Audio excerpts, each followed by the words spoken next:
మీ అందరికీ క్రీస్తు నామంలో శుభాలు వందనాలండి.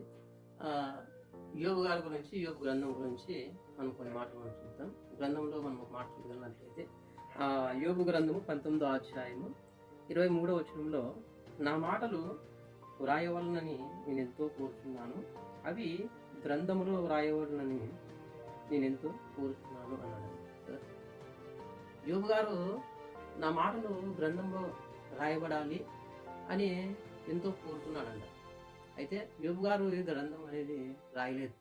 మళ్ళీ ఎవరు రాశారు అని మనం కొన్ని మాటలు చూస్తే, యోబు గారు ఎన్నేళ్ళు బ్రతికిన వ్యక్తి అని మనం ఆలోచిస్తే దాదాపు 190 నుంచి 200 ఏళ్ళ దాకా ఇంత ఆయుష్ కలిగిన వాళ్ళు ఏ కాలంలో బ్రతికేవారంటే అబ్రహాము, ఇసాకు, యాకోబు కాలంలో ఈ ఆయుష్ బ్రతికేవాళ్ళు. అబ్రహాము కూడా 175 ఏళ్ళు బ్రతికినట్టు మనం చూస్తాం.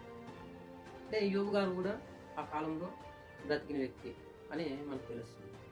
అయితే యోబు గారి గ్రంథం రాయలేదు కదా, మరి ఎవరు రాశారు అని మనం కొన్ని మాటలు మనం చూడగలిగితే, ఆదాము మొదలుకొని నోవాహు దగ్గర కూడా, నోవాహు మొదలుకొని అబ్రహాం దగ్గర, అలాగే ఇశ్రాయేలు ప్రజలందరూ కూడా ఐగుప్తు బానిసత్వంలోనికి వెళ్ళిపోయిస్తారు.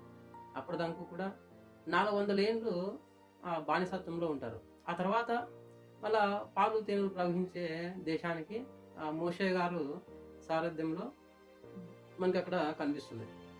అంటే ఈ పంచకాండాలు కూడా మోషే గారు రాశారు. ఆ హిస్టరీ అంతా కూడా మోషే గారు గ్రంథంలో రాశాడు. ముఖ్యంగా మనం గుర్తుపెట్టుకోవాల్సింది ఏమి అంటే, బైబిల్ దేవుని మాటలు మనిషి ఊహను బట్టి రాసిన గ్రంథము కాదు, పరిశుద్ధాత్మ ప్రేరణ వలన రాయబడిన గ్రంథం కనుక హిస్టరీ అంతా కూడా మోషే గారు పరిశుద్ధాత్మ ప్రేరణ ద్వారా రాయగలిగారు. అట్లయితే అబ్రహాము కాలంలో బ్రతికిన వ్యక్తే యోబు గారు అని మనకి తెలుస్తుంది. మళ్ళీ అబ్రహాం గురించి అందరి గురించి రాశాడు కదా, ఆదాము గురించి రాశాడు, నోవాహు గురించి రాశాడు. అలాగే యోబు గ్రంథం కూడా మోషే గారు రాసి ఉండొచ్చు అని మనకు అర్థమవుతుంది.